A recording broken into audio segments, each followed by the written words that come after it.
sa mga international tournaments and maging sa MPL, hindi ganun ka-successful. Kumbaga, ano lang, paper-wise lang. Kung titignan mo lang, medyo 50-50 ang dating kasi kumbaga sa mga napapanood nating games, big sana talaga yung high win rate. Ngayon, dito papatunayan ni Super Prince ang kanyang pagka-super mage. Pag napagana tong Eve. At malalaman natin yan sa game na to. Sa mga nanonood, kahit sa TikTok o sa YouTube, may TikTok Goodie Bag Loaded guessing game. Mag-ready na kayo. It's game number 2. Makakabawi ba ngayon ang Blacklist International or the diretso bang momentum ng Fnatic Onyx Philippines? Eyes on the jungler. Oh, may kita agad. Oh, ayan. May ice na agad si Escalera. Escalera. Ina-ice baby. Si Sensui. Dati niyang ano yan? Wait, sorry. Si Sensui ay dating teammates ni Super Prince pala. Si Super Prince, yes. Anong season nga ulit yun? I think that was season 10. 10. O, di ba sabay pa tayo? Uy, appear. Huwag mo appearan yun. Wow. Sige, mamaya na lang. Ginabol talaga niya eh. Mamaya na lang, Chantel. Huwag ka mag-alala. 3 appear tayo. O, di ba? Well, speaking of the appear here, ito na nga yung appearance ka na ginagawa ni Escalera. Nakita nga dito si Haji. Aray. Tinupok. Okay. Tinutusok lang ni Sensui. Remember, high win rate din si Sensui sa Predrin. So, mas confident siya dito. This was their first series na gamit niya.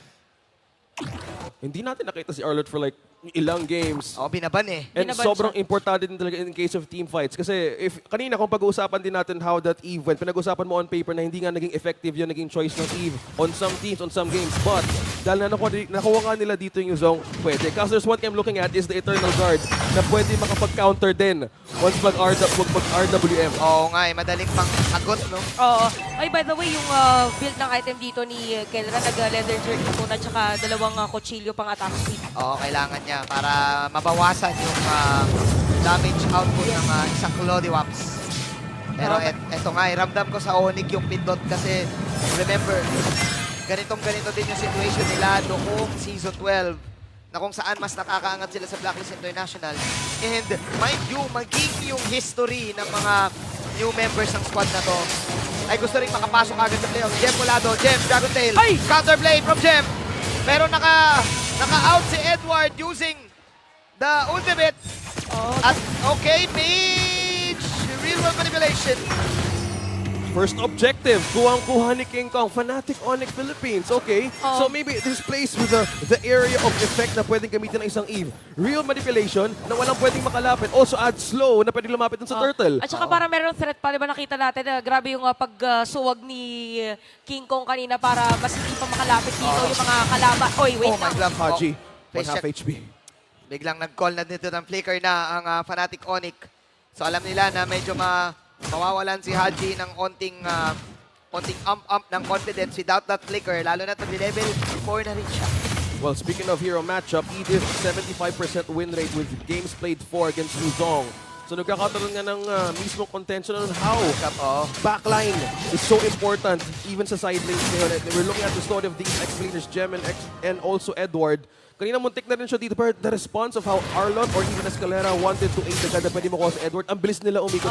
Kaya ano din, iniikutan din talaga ni Escalera kasi alam niyo hindi kayo difference nung dalawang heroes kasi yes, meron nga siya Icex, pero meron kasi namang Primal Wrath dito yung isang Edith. Nanakaw pa ni Kelra. Crucial yun Medyo dama mo yung taas ng crab coin lately. Sarap kunin yan kasi minsan umaabot 140, 150. Bilang gold laner. Syempre naman. Jackpot yun kasi kung gusto mo ng damage, kunin mo na yung gold. Oo, kala mo nakakuha ka ng hero. Anyways, doon mo nga masasabi na itong Fnatic Onyx ay larong-laro. Okay, yun na nga. Slash in, final slash in. In rhymes. Parang ganun pala yung play na gusto gawin na dito ng Onyx Final Slash tas diretso real world manipulation. Sa loob, no? Kita nyo, parang almost sabay yung pagkakakast ng mga skills. But by the way, good flicker para dito kay Yui kanina at nakatakas siya. Yun naman yung sinasabi natin na after nun, hindi continuous yung crowd control. Just looking at that play, no? Ang hirap din eh. Madami kang pwedeng ma-force out. sa Blacklist International kung paano nila sinasabay yun. Either you will commit or not. Kasi yun yung time na pwede kang mag-back away. Yun yung time na pwede din mag-follow up si Keller. Again, pwedeng i-amp up ng Fnatic Onyx ulit kung paano siya nagsimula. Uy, okay. HP on the turtle. No final stats, nakita to ng side ng Blacklist International. Napagamit na ng entropy si Kendra. Pasok ngayon sa Escalera. But King Kong will take the Beyblade Retribution. Pero pula to si Escalera. Hoheb will take that kill. At ngayon lang natin narinig ang side ng Blacklist International na nag-cheer. Kasi finally nakakuha sila ng magandang opportunity. Para kunin pa ang purple na to. Verified yan si King Kong.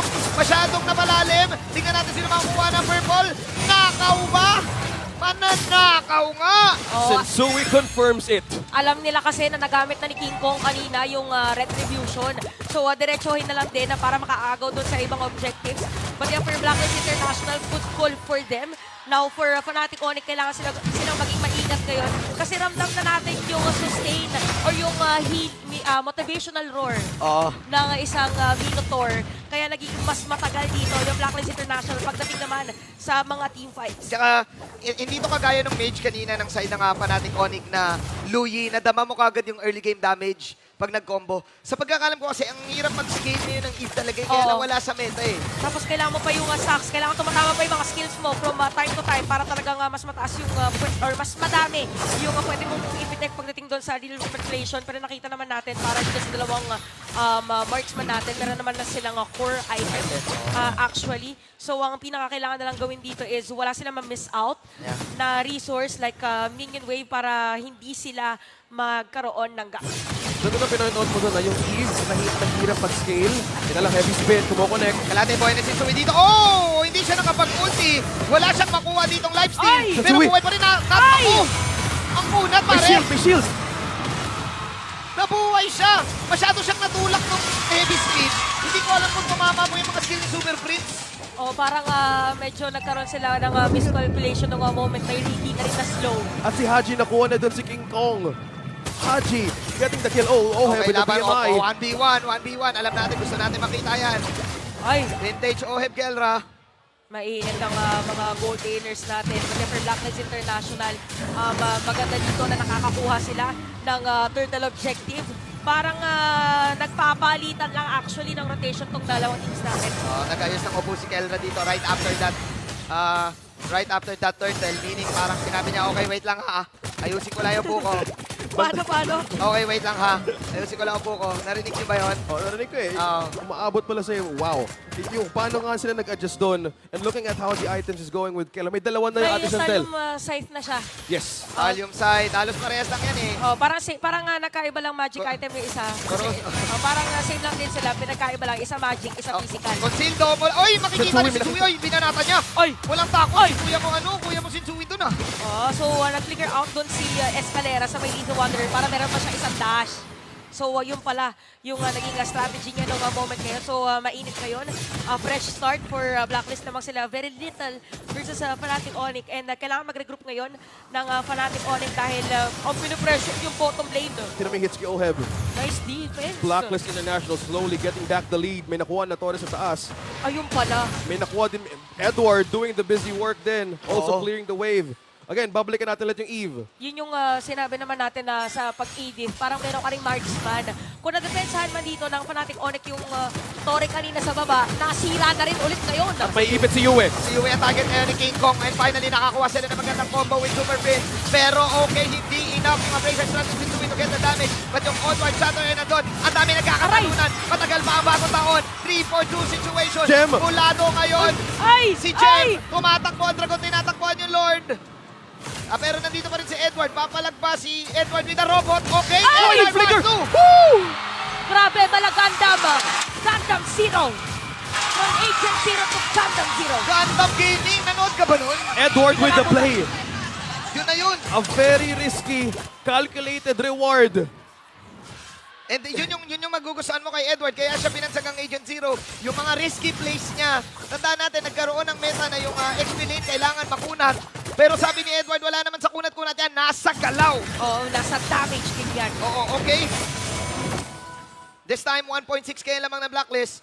Pero online na si Edward Balboa mo. Oo, meron din siyang Radiant Armor. para dito sa ating game. Kaya din matapang na din siya Oo. na pumasok anytime plus the dominance ice. So for Fnatic Onyx, kailangan nilang ma-secure the Lord na ready din ng Blacklist International para mag-contest. Naka-ready mag-entropy si Kelra dito. May nakap na gagawin. Sino makakuha ng Lord this time? Si Kelra. At nakita na nga natin yung Oy! real world manipulation kay Super Prince. Pero umiwas doon. Blazing Sino Humahabol, nila? humahabol. Kikiparan pa sila dito. Mayroong tower. Pero ang ganda na pasok ni Gem. Let's see Blazing Duet para kay Kel1. Pero hindi enough yung damage output. Nakapag-counter go. Wow! Ang Fnatic Onyx at yung Dragon ni Gem ay nandun na. US, tingnan natin. Pero ang ganda ng ton. Ang ganda ng counter go. Zoe. Sinaloy na lahat. Sabay inispada yung dalawa. Sobrang ganda naging palitan doon ng Blacklist International. Kung akala mo wala ng pagkakataon para makakuha ng Ton Sensui on making that work. Doon mismo si Yuan even Haji save getting that kill sa Fnatic Onyx Philippines. Akala natin Fnatic Onyx yung lamang during that time. Masasabi ko lang, beautiful ML in the words of Wolf. Oh, beautiful MLBB. Kasi Sobrang ganda. medyo nag-overextend dito yung side ng Fnatic Onyx during that time. Oh, Pero 1v1. nababawi pa rin naman yata nila. Ay, grabe naman yung palitan ng dalawang juggler. Cyrix laban kay Stephen Castillo. Okay.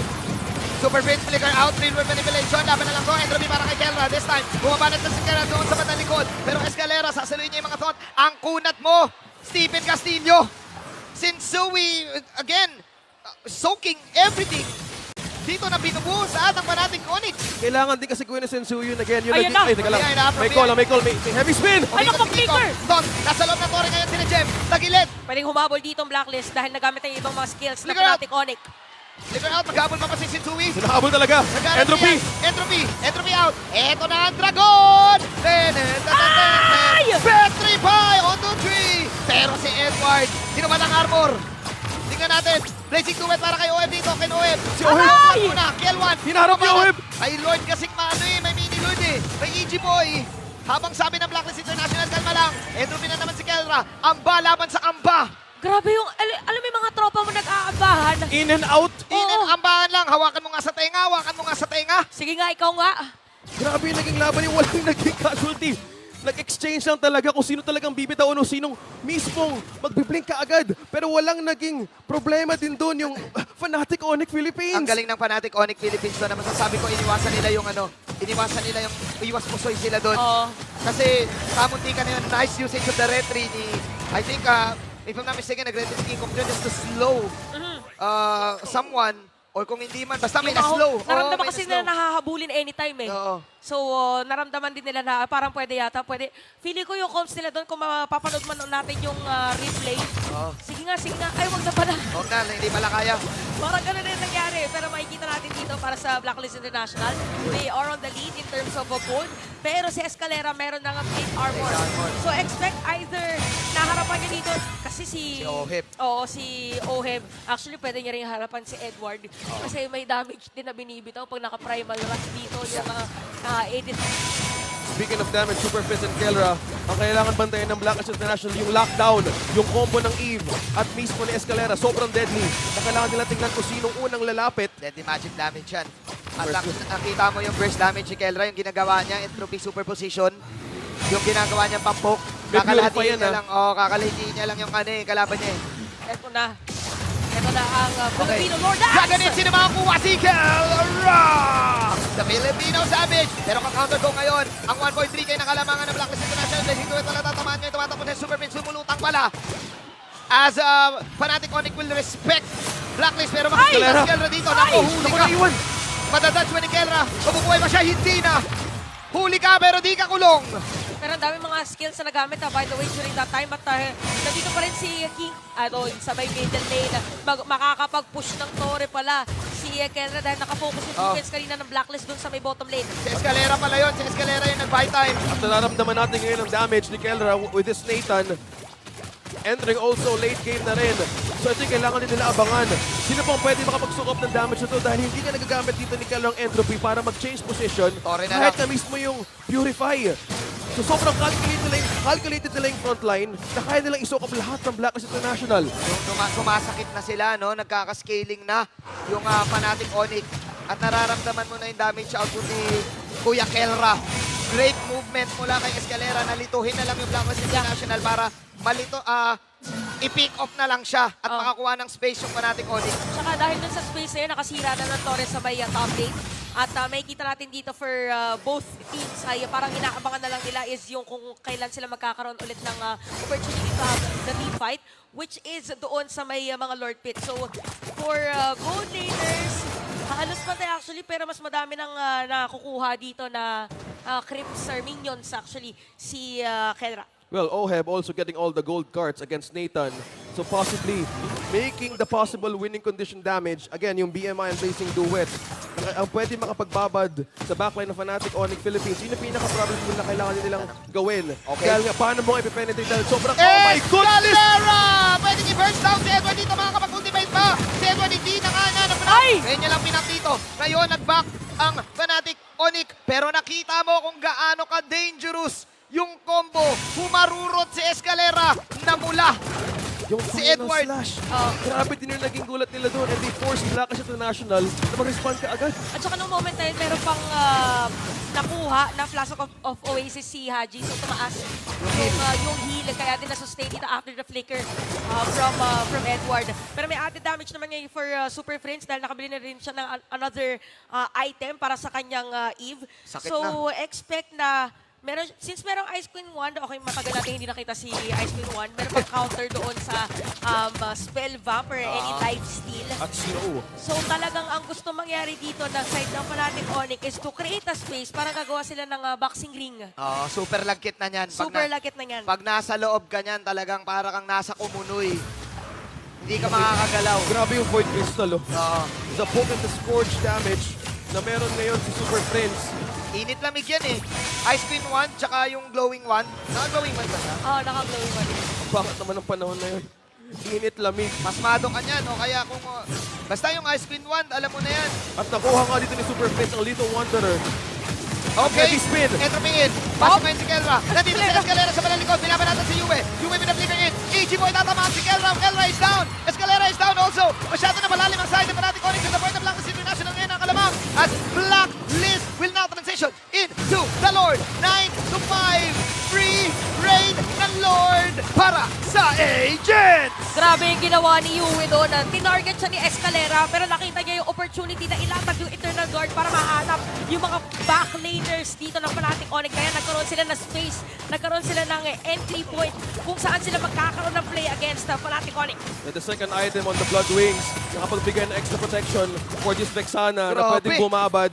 At nagawa talaga niya yung pwede nang i-hold against Fnatic Onyx Philippines. Okay. Ngayon, the defense ngayon ng kupunan ng mga Sonics, pero madami pa rin kailangan gawin. Meron pa rin mga Tori ngayon.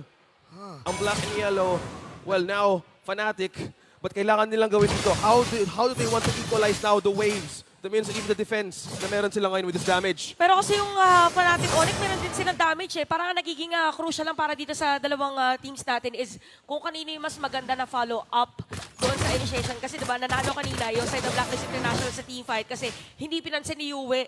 Si Escalera, nag-flicker siya, tapos nilatag niya yung Eternal Guard, hinayaan niya na si Escalera. Tapos nag-shift yung mga kakampi niya, focus for kay Escalera, the rest focus doon sa na-set-upan ni Yue. Tinarget siya ni Escalera, no? Pero gandang flicker para kay Yue din. And yung damage output kailangan din i-respect. This is Blacklist International getting the lead. And feeling ko tagilid ang Fnatic Onyx. Kailangan nila mag-i-pogi dito. Kasi nakakailang team fight na nalulugi sila eh.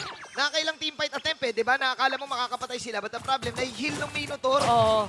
Malaking bagay talaga yung pagkakabuild kanina ng Flask of Oasis. So ngayon for Blacklist International, edge nila is mas matagal sila sa team fight because of the sustain. Pero pang immortality dito si Sentry. Ngayon naman for Fnatic Onyx, scaling yung Nathan nila, si Kenra. So mabilis lang para sa kanya. Meron pang Blood Wings ngayon. So May shield. may shield. So mahirap siyang targetin ngayon. Kailangan ma-protektahan nila dito si Kenra and at the same time makapitalize nila yung real-world manipulation naman ni Super Prince habang nag-free hit dito yung Nathan. Yun yung naging problema din ng Blackish International early game, yung soak up. Pero ngayon, sobrang confident nila na bumabad in terms of the poking capability na pwede gawin ng Fnatic Onyx Philippines once they want to force something out of this composition. Kaso nga lang, they might be now in the danger of defending the space. Habang kiniklear ngayon ng Blacklist International, pwede lang magawa for this one. Yung ginagawa ng Blacklist, umaalis lang din sila dun sa real world eh. nagigets nila eh. Kapag doon tayo lumaban sa real world, tagilid ang Baybor. Oo. So I think kailangan magamit ng tama yun ng Fnatic Onyx. Pwedeng hindi pang kill eh, pwedeng pang zone lang siguro. Kasi- Parang, From the moments of the early game, ang ginagawa lang talaga dito ng Fnatic Onyx Philippines, I call it the lockdown against strategy. Kung saan, paano biniblend ni Escalera yung final slash and mismo sa real manipulation. Oo. Sobrang lakas na lockdown yun. Oo. So kung marerespeto din yun ng Black Star National, again, we're on to the late game. Ito yung power spike ng isang Nathan. And if you want to capitalize on this once again, kailangan maging tama yung position, even yung pag-layer ng skills nila. sakto-sakto sa sinabi ng dalawa ni Manjin kasi parang nagiging struggle ngayon for Fnatic Onyx. I think na yung pinaka-concept nila dito is Escalera, magpa-final slash siya habang naka-real world manipulation, parang ihahatid niya doon. Tapos palalalimin ni King Kong with the heavy spin. Pero nangyayari, yung nata-target nila, hindi nila nasa-secure. Yeah. So kailangan nila ngayon ng proper layering of skills Oh. dahil sinisimulan na ng Blacklist dito yung Lord. Onward their chatter! Burst it down! Si Escalera na Blacklist International! At ngayon alam nila na kulang ang Fnatic Onyx. 4 on 5. Magki-clear na lang si Kelra. Ko-contest ba to ng Fnatic Onyx? Medyo mahirap para sa kanila, not unless Mahirap lumapit dito. Mukhang hindi. Bigay to. Oh, tsaka kung may Cyclone Eyes, siguro pwede ipilit ni King Kong. May Cyclone Eyes na si Diretso Heavy Skill, pero dahil wala, makukuha dito ng Blacklist yung Lord. Sobrang ganda ng position doon ni Edward. Finding Escalera. Again, naka-immortality din yung Edith na to. So with all means necessary to take him down, ginawa ka agad ng Blacklist International. Slowly, we're rising up to 72% real-time win rate Wow. for the code. Sobrang galing ni Edward doon sa play na yon. At ang daming mga play na siya yung nagsisimula, no? With this immortality. Yeah. Ang hirap patay niyan. Maiilang ka kung i-go mo ba yung isang edit eh. Oh, gamit na gamit din dito ni kabisado ni Edward na naka-quantum charge siya. Talagang nag-front din sa dito against the players of Fnatic Onyx. Tsaka alam niya dito na ang taas nung balik buhay Oo. na concept. Kaya since yun nga, nabagit ni Majin merong immortality, grabe yung lifesteal mo. So bakit hindi na lang ituloy-tuloy? So parang dalawa ngayon yung masakit sa ulo ng Fnatic Onyx kasi parang dalawa yung damage dealer. Aside from itong Vexana. Tama ka doon. Kung ganun kasakit ng ulo, kailangan ng paracetamol for this one. Dahil kailangan nga nila susunan nito. May Lord push sa taas. May wave na papasok din. So, depends if Blacklist will push the situation. Entropy out para kay Kelra. Papasok na yung Lord dito. Ang hirap na entry to kasi this is still a Nathan. And this is also an Akai that can push out the minions. Disiplina muna ang Fnatic Onyx na alam nila na kailangan nila magstay sa base na to. Parang inaantay nila na merong mag-asim para dito sa Blacklist para naka-ready doon yung heavy spin ni Kiko. So expect natin na probably ang next team fight natin is if ever na umabot tayo sa another, pero ipipilit yata ito ng Fnatic Onyx. Nakuha yung purple despite the Void Crystal na para dagdagan ng damage doon. Now finally just clearing the waves. Kelra, now, habang makikita natin item early on, ito na ito yung moment na either pwede maging laban, either any of which wants to mag-commit na error. Tama ba, Chantel? Oo, kasi almost full item na yung mga players natin. Actually, nakabili na nga ng potion dito si Kendra. So it's go time na talaga. Equilibrium, ika nga. Parehas Sa na game. Kasi 22 minutes, actually 23 minutes na tayo sa game. Make note, Jem bumili na rin ng Blade Armor. So ang pinaka-crucial dito is yung mga spells like yung Purify and even yung Petrify. Kailangan mahuli ni Jem or kailangan ma-force muna yung Purify bago magamit yung Petrify. Ang daming nangyayari sa laban na to. 23 minutes na pala. Kung titignan nyo nga yung oras, parang magsasara na yung mall eh. Sarado na yata. Sarado na pala. Feeling ko nga eh. Buti. Sarado na, best. Pero tropa natin yung mga yan. Kaya nandito pa rin tayo. Feeling ko midnight sale eh. Midnight sale, no? Shoutout pala kay Midnight. Feeling ko pwede mangyari. Kung mag-extend tayo dito, habang nakikita natin yung laban natin because the damage dealt of Super Prince Ken and Kelra, ito yung combo na dapat talaga respeto kanina, yung lockdown, na pwedeng gawing combo with this kind of composition. Yung threat eminent pa rin. Oo, may threat pa rin talaga yung Fnatic Onyx dito. Kaya super careful ang Blacklist International. Pero grabe mag-zone si Edward. Oo. Tapos kapag Gundam Zero mode naman siya. Gundam Zero. Tatlo na ka-immortality para dito sa side ng Blacklist International. Nice positioning kay Escalera and Jem. Kailangan itago nila kung saan manggagaling si Kenra. Si Jem for sure magdadragon na to in a while. Kung Dragon mo, Rentrico, combo with King Kong. And again, nakita natin kung paano na-utilize ni Kelra ang entropy para makuha ang isang objective. No, kailangan nila makita ng opening. It's the backline. Lamang yung Blacklist sa Shove eh. Lamang sila sa mga minion waves. Oo, nakaangat sa kanila. Lumagpas sa river yung kanila. Oo. So in a way, may advantage lang in terms of the control of the map. Napunta si Kelra. makakuha nito? Gem with the Dragon. Knock up! Okay, knock up. Coming out from the Lord itself. At ngayon si Haji. Mamgod. And blazing duet para kay Oji. Tumatakbo na sila Super Prince. Kelra din tumatakbo. Pero boom. Napakasakit ni Yue. At kung sumigaw yung Yue Vance. At kita mo naman the massacre That's it. na ginawa ng Blacklist International. 4 heroes down. Meron pa minion wave yung Blacklist International dun sa may top lane. At pwede din tapusin ng Blacklist International ang game na to. With Gem left, Blacklist International finally getting back on their feet, taking game number 2.